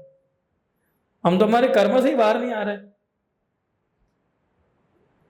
कर्म से बाहर आ रहे हैं, उसी लगते हुए हैं। हम तो हमारे सोचना ही बोगस है कि भगवान मेरे साथ ही ऐसा क्यों कर रहा है। सो प्रॉपर लिखते हैं, it is your duty to remember that in comparison to Dhruva Maharaj we are insignificant. हम तो इनसिग्निफिकेंट ध्रुव महाराज के सामने, हम कुछ भी नहीं है, है ना। पवित्र तपस्या करनी होगी हमें, ना। मैं जब वहां गया था यूरोप में, तो उनके लिए कितनी तपस्या है आप सोचिए, इतना आसान नहीं था। मैंने एग्जाम्पल वो ड्रग्स वाला एग्जाम्पल नहीं दिया तो उसके लिए आसान नहीं था, है ना। वो बोल रहे थे कि bro it was not very easy to come out of this drug, और इसलिए उनको प्रभुपाद के प्रति बहुत रिस्पेक्ट है। वो लिटरली बोलते हैं प्रभुपाद नहीं होते तो हम क्या होते हैं ऐसा। अगर प्रभुपाद की गीता हमारे हाथ में नहीं पहुंची होती तो मैं कैसा हो गया होता, है ना। सो और प्रभुपाद किताबें कितनी जहल टाइप किताबें हैं उनकी, है ना. So we don't know what will happen next, right? फिर दूसरे महीने में क्या किया ध्रुव महाराज ने, हर 6 दिन में खाते थे वो. क्या खाते थे कि अभी केवल ग्रास और लीव्स, पत्ते ही खाते थे. जी, आपको सुबह शाम पत्ते दिया जाए तो खाओगे आप? फ्राइडे फिस्ट क्या है मेनू में? आज पत्ते हैं, सूखे पत्ते हैं. हाँ, घी लगा के. फिर तीसरे महीने में केवल पानी पी रहे थे वो भी 9 दिन में एक बार, है ना. केवल 9 दिन में एक बार जल लेना है थोड़ा सा. वो भी ऐसा नहीं कि 9 दिन ना और घट आ जाओ. कितना जरूरी था उतना ही पी रहे थे वो. सोचिए. और फिर 4 महीने के अंदर तो एकदम पूरा ब्रीथिंग एक्सरसाइज में पूरे परिपक्व हो गए थे वो, है ना. और 12 दिन में खाली एक बार ही सांस लेते थे. सोचिए आप. हाँ, 12 दिन में खाली एक ही बार सांस लेना है. तो सांस को भी कंट्रोल कर लिया था उन्होंने, ब्रीथिंग को भी, है ना. और फिर 5वें महीने में उन्होंने पूरा ब्रीथिंग कंट्रोल कर दिया और केवल एक पैर के ऊपर खड़े रह गए. जैसे कॉलम कैसे खड़ा होता है वैसे, without motion. And he concentrated his mind fully on Krishna, fully on Parabrahman. और इस प्रकार से वो तपस्या करने के लिए लग गए. कितनी गहन तपस्या वो कर रहे थे ध्रुव महाराज. सो लेकिन उनका एक मोटिवेशन क्या था? उनका एक्चुअली भौतिक मोटिवेशन था एक प्रकार से देखने जाओ तो, मुझे राजा बनना है ना. लेकिन भौतिक मोटिवेशन होने के बावजूद भी उन्होंने भगवान की भक्ति का भाव कैसे डेवलप किया. और वो डेवलप इसलिए हुआ क्यों? नारद मुनि की संगति से. इसलिए भक्तों की संगति इसलिए महत्वपूर्ण है कि भक्तों की संगति में हम अगर आते हैं तो हमारा भौतिक कार्य भी वो समोरधर आध्यात्मिक बना देते हैं. हमारा कितने भौतिक कार्य हो ना वो सारा आध्यात्मिक कन्वर्ट कर लेते हो, है ना, केवल उनके संग मात्र से. और आप देखना, आप किसी साधु का संग करिए, है ना, आपको जरूर उनका प्रभाव लगेगा, है ना. उनके संगति का प्रभाव लगेगा, चाहे आप गृहस्थ आश्रम में हो चाहे आप किसी भी आश्रम में हो, है ना. धीरे धीरे उनकी संगति के, क्योंकि पशुओं से इतना पावरफुल होना चाहिए हमारा, है ना. जब मंदिर में आते हैं है ना, मंगला आरती करते हैं तो कितना जबरदस्त पावरफुल संगति होती है ना. हम देखते हैं इतने सारे ब्रह्मचारी से डांस कर रहे होते हैं, गा रहे होते हैं, गुरु पूजा में नाच रहे होते हैं. तो वही हमारा जीवन बदल देता है पूरा. और भागवत श्रवण करना कितना इम्पोर्टेंट प्रभुपाद जी ने बनाया पूरा मॉर्निंग प्रोग्राम. और बस इतना ही करना है हमें. तो साधु का संग इसलिए इम्पोर्टेंट है. इसलिए बहुत सारी चीज़ें हम इसमें से ले सकते हैं. मैं भी नेक्स्ट टाइम कुछ चीज़ें लूँगा बाद में, नेक्स्ट सेशन में, है ना. सी, पहला तो हमने देखा डिटर्मिनेशन की, पुश फॉरवर्ड डिस्पाइट ऑब्स्टेकल्स. जितने भी ऑब्स्टेकल्स आए ना, लेकिन ध्रुव महाराज लगे रहे, बोले मेरा पाथ तो एक ही है. हमारा एलिस प्रिंसिपल तो मान सकते कि नहीं मान सकते इसको? प्रभुपाद ऐसा नहीं बोले ध्रुव महाराज की जैसी तपस्या करने जाओ आप, पर ये प्रिंसिपल तो फॉलो कर सकते हैं ना हम लोग कि कितनी भी आपदा है मैं कृष्णा को नहीं छोड़ूंगा. हमारा चैंटिंग डिस्टर्ब हो जाएगा, हमारा डिटीवर्सी भी डिस्टर्ब हो जाएगा, सब कुछ डिस्टर्ब हो जाएगा, लेकिन छोड़ना नहीं है. छोड़ा तो समझो मरे, फिर कोई होप नहीं है. इसलिए लोग केवल बोलते हैं कि जब तक व्यक्ति 16 माला कर रहे हैं तब तक होप है. जिसने माला छोड़ दी ना फिर होपलेस हो जाता है वो, फिर कोई होप नहीं है उसका. इसलिए हम कुछ भी बोलते हैं ना, कि मेरे स्पिरिचुअल मास्टर भी ऐसा लगता है ना कि ये बहुत डाउन जा रहा है, तुम्हारा इतना तो पूछते 16 माला तो कर रहे हो ना? बोले हाँ. तो लगा हुआ है वो. फिर महाराज बोलते हैं कि 16 माला करो अच्छी बात है आपको, लेकिन हफ्ते में 1 दिन आना चाहिए सो मंगला आरती में. फिर वो आगे बोलते हैं महाराज उनको, है ना. लेकिन पहले यही पूछते हैं कि 16 माला चालू है ना. चाहे वो सीन मैनी टाइम्स जब कोई डिवोटी मिलने आता है और काफ़ी डाउन हो चुका होता है तो महाराज पहले उसको ऐसे इंस्पायर करते हैं कि 16 माला कभी मत छोड़ना ना, इनके संग में रहो. दूसरे भक्तों को बोलते हैं कि आप इनको संभाल के रखो, इनको छोड़िए मत, है ना. सो इसलिए हमें इसको बहुत ही संभल के रखना चाहिए इस चीज़ को, है ना. सो ये कोई हिस्ट्री नहीं है ध्रुव महाराज की कथा जो है वो, है ना, ये ब्लूप्रिंट है हमारे लिए, guidance. Lean on Guru and scriptures, किस प्रकार से गुरु के ऊपर आधारित थे ध्रुव महाराज, और डिवोशन यानी सरेंडर फुल्ली टू कृष्णा, पूरा जीवन समर्पित कर लिया कि नहीं कर लिया 5 साल की आयु में, है ना। सो ये बहुत जरूरी है ना। मैं जब बच्चों के लिए क्लास ले रहा उसमें बता रहा था ना कि बच्चों को ट्रेन करना अभी से ही बहुत जरूरी है। ये मत सोचिए कि अभी हरे कृष्णा बोल रहा है 12 साल के बाद तो हरे कृष्णा बोलेगा। We have seen devotees kids 9-10 साल तक एकदम अच्छे से आपको लगेगा अरे ये तो एकदम श्रवण है, भरत है, राम है, लक्ष्मण है, सारे कैरेक्टर के नाम बोल देते हैं, लेकिन 12-13 साल के बाद वो भी चालू हो जाता है मूवीज देखने के लिए और ये वो सब। क्यों ऐसा होता है? क्योंकि संगति भी तो है, और दूसरा क्या है कि हम ऐसा सोचते हैं कि देखो कितना बड़ा, हम भी ऐसा सोचने लगते हैं कि तो महाभागवत का जन्म हो गया है ना, तो उसको महाभागवत बनाना है, किसको? माता पिता को बनाना है, जन्म से नहीं आता है वो उसको बनाना पड़ेगा हमें। तो सुनीति बना रही थी महाभागवत, बनाया कि नहीं सुनीति ने महाभागवत ध्रुव महाराज को, है ना, महाजन में नाम है कि नहीं ध्रुव महाराज का, उन्होंने महाजन बनाया अपने पुत्र को, है ना। इसलिए हमें ये देखना चाहिए कि हम भी जो है, बाकी देखिए वो भी उनका वो लेके आए हुए हैं, क्या बोलते हैं उसको, कर्म तो है लेकिन भाग्य, डेस्टिनी, भाग्य लेके आए हैं, वो तो उसको फॉलो करेंगे, लेकिन हमारा जो है उसमें कोई वो प्रॉब्लम नहीं होना चाहिए हमारे गाइडेंस में, है ना। सो इसलिए इसके अंदर देखो बच्चों के लिए भी है और हमारे लिए भी शिक्षा है। सो ये मैं दिखाता है कि, और फिर हमें देखना चाहिए कैसे कृष्ण हमारी लाइफ को ट्रांसफॉर्म करते हैं, और कृष्ण करते हैं हमारी लाइफ को ट्रांसफॉर्म, हमें खाली विश्वास नहीं होता है बस। कृष्ण हमारे जीवन में बहुत रक्षा करने के लिए आता है, कोई भी प्रॉब्लम का सॉल्यूशन वही लेके आते हैं हमारे सामने, और हमें नहीं मालूम वो कैसे करते हैं, है ना। वो समौर आ जाता है, समौर से कोई ना कोई भक्त जो है हेल्प करने के लिए आ जाता है। मैं जब किसी शेयर कर रहा था हरीश के साथ कि जब मैं यूरोप में था ना, तो ऐसी बहुत सारी चीजें हुई कि समौर से कोई ना कोई, इवन डिवोटीज भी हेल्प करने के लिए आ जाते थे, है ना। मैं सोचता था कैसे इधर से कैसे क्या करूँगा, कोई बोलता था कि मैं आपको छोड़ दूंगा, मैं आपको ये कर लूँगा वो कर लूँगा, आप समझे ना। एक बार तो कोई नॉन डिवोटी आ गए थे, मेरा बैग भी उठा लिया, बैग उठा के पूरा स्टेशन वेशन चेंज करवा दिया, और मैं सोचा वाह तो मुझे जानते भी नहीं थे, और उसकी पत्नी मुझे बोलती नमस्ते, बोला नमस्ते सो भगवान कभी ना कभी अरेंजमेंट कर लेते हैं, है ना।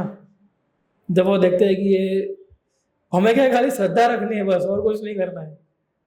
श्रद्धा रखेंगे ना तो सब कुछ हो जाएगा, श्रद्धा नहीं रखेंगे ना, और इवन नहीं भी करते ना तो भी श्रद्धा रखनी है। ये चलो आ गए कोई बरस नहीं आया होते तो भी श्रद्धा रखनी है ना। तो श्रद्धा अगर हम नहीं रखेंगे तो हम फंस जाएंगे, और दुख नहीं होना है ये देखो कृष्ण ने क्या कर दिया। तो कृष्ण हमेशा कोई आपको पैम्परिंग नहीं करने वाले, है ना। कृष्ण में मारेंगे भी सही, और जरूरत पड़ेगी तो आपको बचाएंगे भी सही, और कृष्ण बचाते हैं हमें, वही बचा पाएंगे हमें, और कोई नहीं बचाता है ना। We have really experience that, हम एकदम डीप अंधकार में फंसने जा रहे होते हैं, और कैसे गुरु और कृष्ण आ जाते हैं बचाने के लिए कि तुम कहाँ जा रहे हो, इधर आ जाओ, तुम्हारा रास्ता इधर है उधर नहीं है ना। ये नो एग्जिट, सॉरी ये नो एंट्री वाला में तुम जा रहे थे अभी। सो ध्रुव महाराज के एग्जाम्पल से हमें समझ सकते हैं कि किस प्रकार से डिटरमाइंड सोल जो है हमारा जीवन में चेंजेस, डिटर्मिनेशन कैसे हमारा जीवन में चेंजेस ला सकते हैं। ठीक है, तो any question you can take. Shri Ram Prabhu. Hare Krishna Prabhu. Prabhu जैसा कि आपने बताया कि नारद मुनि जी ने मोक्ष के बारे में नहीं बताया, बट उन्होंने कहीं ना कहीं धर्म, अर्थ और काम के बारे में बताया करें। तो धर्म के बारे में क्यों बताया? क्योंकि धर्म के बारे में तो बार बार कृष्ण भी कहते हैं कि मतलब धर्म संस्थापना अर्थ संभवानी युगे, बार बार वो धर्म की स्थापना करने के लिए आते हैं।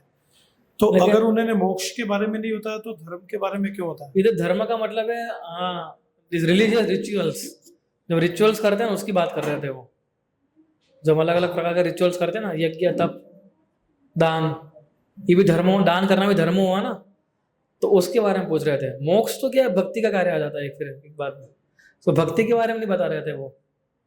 अरे इसलिए उन्होंने पूछा कि तुम राजा हो तो तुम ये कर रहे थे, दान दक्षिणा सब कर रहे थे, इसलिए पूछा कि तुम ये सब कुछ, ये 3 चीजें कैसी चल रही है तुम्हारी, इस प्रकार से। धर्म का इधर मर्द क्या है कि उनकी religious what I told, prescribe duties या रिचुअल्स, इसको इंडिकेट कर रहे थे। और इसको ही भगवान त्यागने को बोल रहे हैं, सर्व धर्म परित्याग का मतलब है भगवान बोल रहे सभी त्यागना है, ये सारे धर्म को त्याग दो, माता का धर्म, पिता का धर्म, सबको त्याग के मेरी शरण में आ जाओ, बस खत्म, मैं तुम्हें ले जाऊंगा, तुम निंदा मत करो। तो भगवान जो है सब धर्म की बात कर रहे थे, तो मोक्ष जो है धर्म से भी परे है, ठीक है ना। एक क्वेश्चन है वो प्रभु, जैसा कि हम देख रहे हैं कि मतलब इस कथा से कहीं ना कहीं ये भी सीखने को मिलता है कि जो सुरुचि थी मतलब उसने एक तरीके से प्रहलाद को धक्का दिया, ध्रुव महाराज को धक्का दिया। अदरवाइज तो ध्रुव महाराज मतलब हमें ऐसा सोचना है कि मतलब सोच रहे हैं कि वो फिर लगे रहते हैं ऐसे एज इट इज, अगर उनको बोलते नहीं कि आप मत बैठो, आप कृष्ण के पास जाओ, तो क्या हमको भी जब कोई धक्का लगता है तभी जाकर के हम सुधरते हैं? पहला क्वेश्चन। और सेकंड क्वेश्चन, ठीक है, सोच लीजिए। सॉरी मैं भूल गया। तो एक्चुअली ऐसा नहीं था कि ध्रुव महाराज ने, उन्होंने बोला और इसलिए ऐसा किया, वो एक कारण था, लेकिन सबसे इंपॉर्टेंट कारण क्या है कि ध्रुव महाराज ने अपनी माता के उपदेश को सुना। अगर वो सोचते कि नहीं माता हमको दबाया जा रहा है, अभी उत्तानपाद मेरे पिता को सबक सिखाना पड़ेगा, अब मैं सिखाऊंगा सबक उनको, तो क्या होता, तो पूरा उल्टा हो जाता ना, ये पूरा उल्टा रिएक्शन आता कि नहीं आता। तो सबसे इंपॉर्टेंट बात थी कि ध्रुव महाराज ने सुनीति की बात सुनी, इसलिए उनके जीवन में परिवर्तन आया। सुरुचि ने मार्ग दिया कि तुम जाओ ऐसे गुस्से में, पर ध्रुव महाराज ने थोड़ी ना उसको इस प्रकार से लिया था, ध्रुव महाराज ने अलग तरीके से लिया था। वो तो सुनीति ने उसको सही बताया कि नहीं बेटा वही सही मार्ग है, आप समझे। तो एक्चुअली दूसरा बात जो आपने पहला प्रश्न पूछा, हम धक्के की, तो कई बार जरूरत पड़ती है हमें धक्के की, है ना। कई बार डिवोटीज फोन करते हैं हमें कि प्रभु जी क्यों नहीं आ रहे हो, अभी आओ, बहुत हो गया, कि लेक्चर के माध्यम से हमें कुछ ना कुछ इंस्ट्रक्शन मिल जाती है इस प्रकार से, है ना। सो वो एक प्रकार का हमें उस प्रकार से लेना चाहिए कि धक्का मिल रहे हैं मुझे ऐसा, वरना हम तो कितने कैजुअल है प्रभु, है ना। अगर हम 2-3 फ्राइडे, अगर मैं आपको सच बताता हूँ, अगर आप में से कोई 3-4 फ्राइडे नहीं आए ना, अगर आपको कोई पूछे नहीं ना क्यों नहीं आ रहे हो, तो आप लोग भी शायद आना बंद कर दो। बोला ऐसा भी हो सकता है, मान लो राजेश वो आ नहीं रहे 4-5 फ्राइडे से, ना मैं पूछ रहा हूँ, ना महेंद्र प्रभु पूछ रहे हैं, ना प्रेम विलास प्रभु पूछ रहे हैं, कोई पूछ ही नहीं रहा है, तो ये भी शायद बंद कर सकते हैं आना। तो जब एक बार कॉल करेगा कोई प्रेम विलास भाई क्यों नहीं आ रहे हो, तो उसको हाँ आ रहा हूँ प्रभु तब वो जागेंगे। तो ऐसा हमारे साथ भी होता है, पर मैं सीरियसली बता रहा हूँ, ये आप देखिए, है ना। वो एकदम वो मुझे हमेशा वो एग्जाम्पल याद आता है उसमें कि जब वो चतुर्मास था और बलि, है ना, बलि सब भूल गया था, लक्ष्मण को कहता भेजा था भगवान राम ने, लक्ष्मण ने सिखाया था चल भाई भगवान राम की सेवा करनी है। वैसे भक्त हमारे जीवन में आते हैं, सुग्रीव, हाँ सुग्रीव, यस। तो सुग्रीव तो एकदम मस्त हो गया था, वो सब भूल गया था, बोले कौन सा प्रॉमिस और कौन वो तो लक्ष्मण जी थे, तो लक्ष्मण जी गुरु तत्व है ना। तो वो हमें उठाते हैं, उठ रास्कल क्या लेटा पड़ा है, हाँ भगवान की सेवा करनी है तेरे को, तो वैसा करके भक्त उठाता है। हम तो बाकी हम तो मस्त होता है, हाँ फिर भक्त आता है, उठो उठो उठो चलो पुस्तक वितरण करने जाना है, ये करने जाना है, वो करने जाना है, ठीक है। फिर एक प्रश्न है, जैसे ध्रुव महाराज का जो भक्ति था उसका मोटिव शुद्ध नहीं था इनिशियली, तो इसमें जैसे हम ये समझ सकते हैं कि वो अर्थार्थी भी थे और थोड़े आर्थ भी थे, हाँ दोनों कैटेगरी में थे। यस परंतु जब नारद, जैसे आपने बताया, नारद मुनि ने स्पर्श किया या उनका संग दिया, उपदेश दिया, फिर उनका मोटिवेशन ऑलमोस्ट जीरो हो गया, ऐसा बोल सकते हैं? या मतलब ये मटेरियल मोटिवेशन। एक्चुअली उनका मोटिवेशन फिर भी था, उस समय भी था, बिकॉज आप देखिए उनका उनका एक पॉइंट था, एंगर भी था एक। तो उपदेश तो सुन रहे थे वो, लेकिन गुस्सा भी था उनको, वो गुस्सा अभी गया भी नहीं था। सुनी थी और नारद मुनि ने क्या, उनके गुस्से को अच्छे से डाइवर्ट किया कि भाई तुम्हें गुस्सा नहीं करना है, तुम्हें अगर गुस्से पे गुस्सा आ रहा है अच्छी बात है, तुम इधर डाइवर्ट करो उसको। प्योरीफाई कैसे हुआ? एक्चुअली एक प्रकार से आपकी बात सही भी है। प्योरीफाई कैसे हुआ? क्योंकि उन्होंने उनकी इंस्ट्रक्शन फॉलो की, इसलिए प्योरीफाई हुआ। तुरंत प्योरीफाई, और वो भी तुरंत प्योरीफाई नहीं हुआ, मतलब प्यूरिफिकेशन शुरू हो गया। प्यूरिफिकेशन शुरू हुआ क्योंकि उन्होंने उनकी इंस्ट्रक्शन फॉलो किया। अगर नारद मुनि ने बोला फिर भी उन्होंने नहीं किया होता तो कैसे होता? तो शुद्ध भक्त का संगति का मतलब क्या होता है? कि उनकी इंस्ट्रक्शन को फॉलो करना, वो संगति होती है। शुद्ध भक्त संगति का मतलब ये नहीं होता है कि बस हम उनके आगे पीछे घूमे, है ना, और बस फिर हमें जो अच्छा लगे वो करें। वो भी अच्छा है, वो भी संगी है, अगर आगे पीछे घूमना नहीं।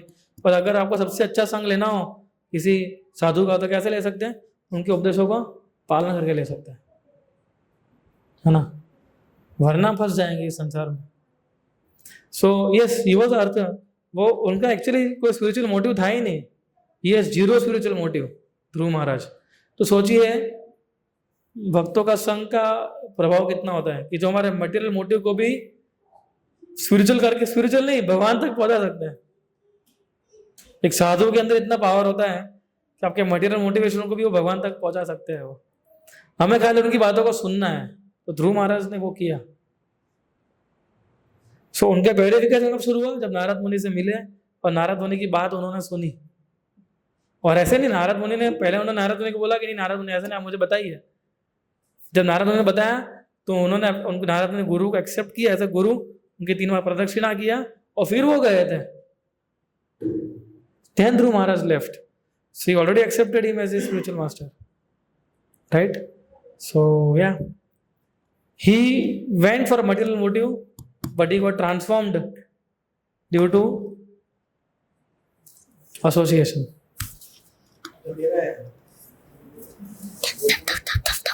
इंजन माता जी।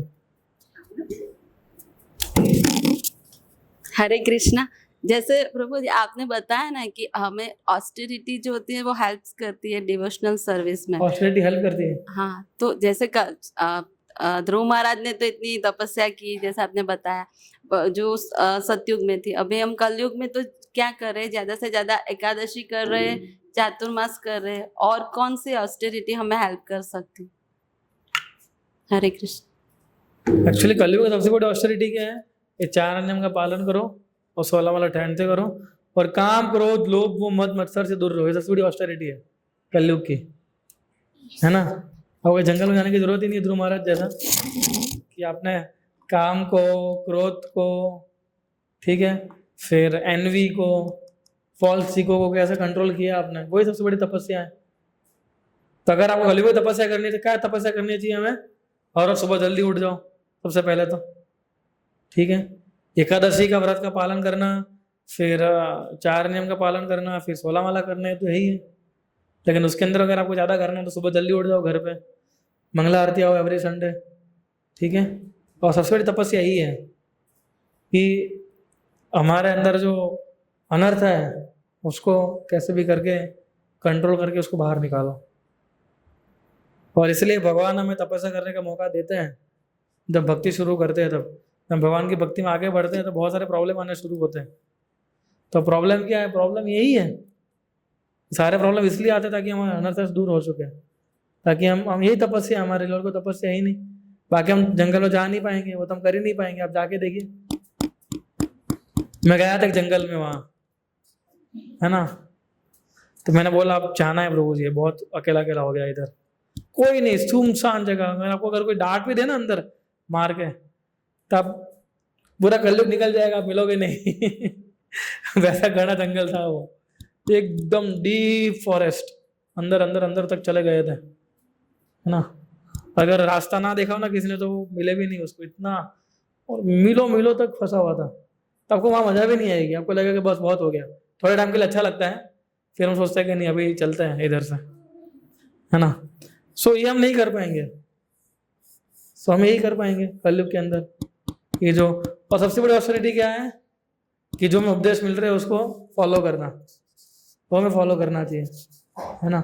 भक्तों के माध्यम से, प्रभुपाद के तात्पर्यों के माध्यम से जो हमें मिल रहा है उसको हमें क्या करना चाहिए, उसको फॉलो करने की कोशिश करनी चाहिए, तो ही हम कर पाएंगे, वरना हम नहीं कर पाएंगे, है ना। ठीक है माता जी। हिरेन प्रभु, महेंद्र प्रभु।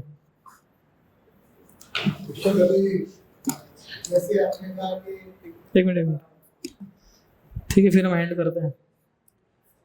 हरे कृष्ण। जैसे आपने कहा कि ये कथा को चैतन्य महाप्रभु जी रोज सुना करते थे, तो मतलब कि क्या चीज चैतन्य महाप्रभु को इस कथा से इतना इंस्पायर्ड किया कि वो डेली सुनते थे?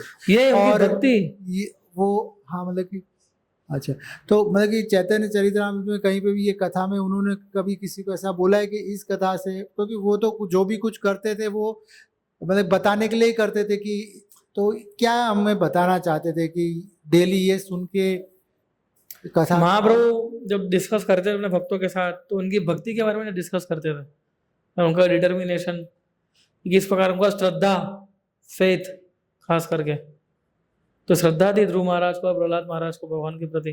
प्रहलाद महाराज के अंदर भी कॉमन एलिमेंट क्या है दोनों में, यही है कि उनको गुरु के आदेश के ऊपर श्रद्धा थी, और प्रहलाद महाराज को भी भगवान के आदेश के ऊपर चर्चा थी, हाँ विश्वास था कि कृष्ण जो अवश्य मेरी रक्षा करेंगे।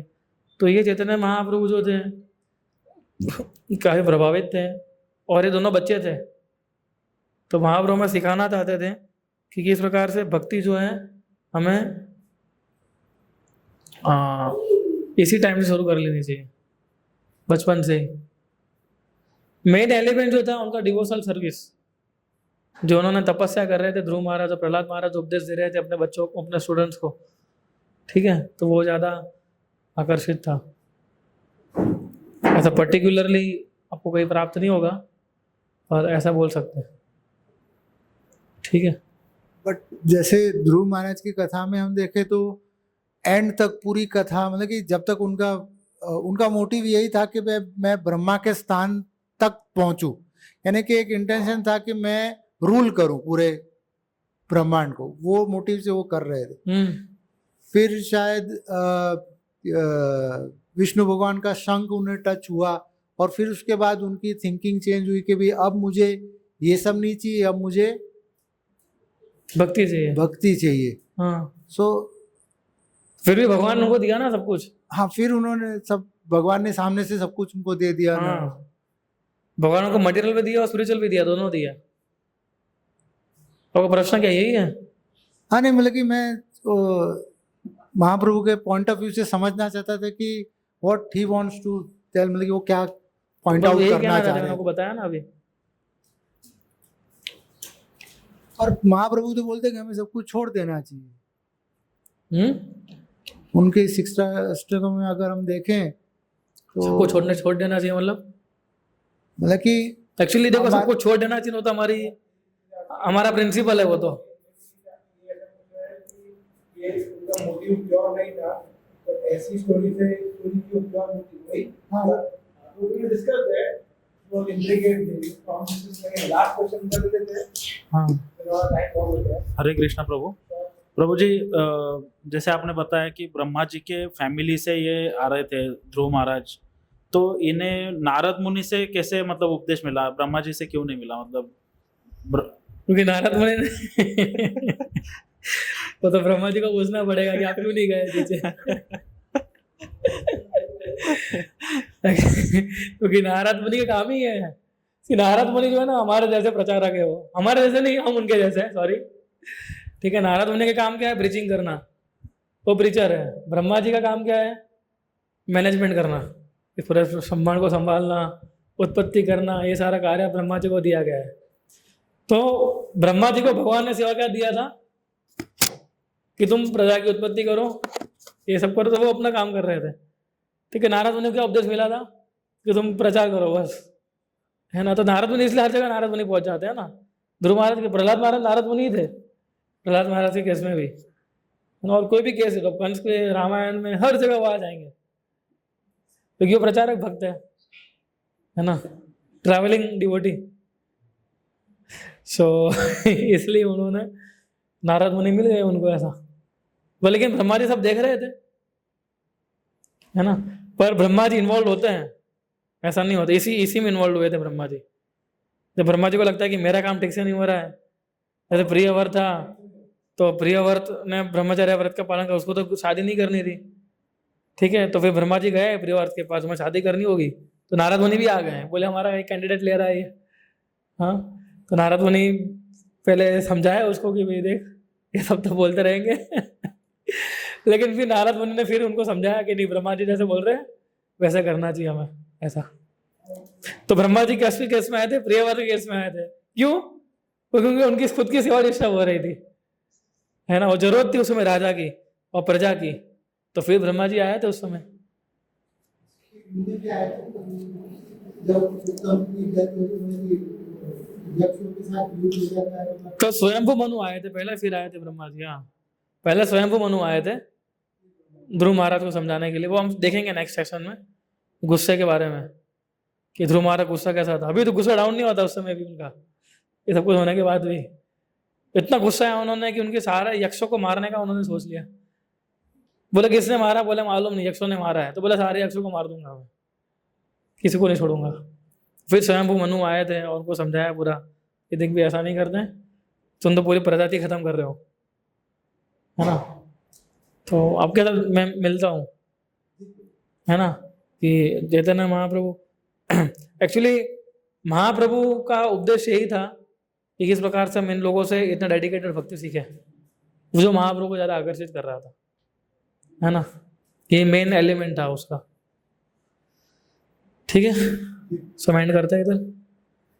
श्री ध्रुव महाराज की, जगत गुरु श्रील प्रभुपाद की।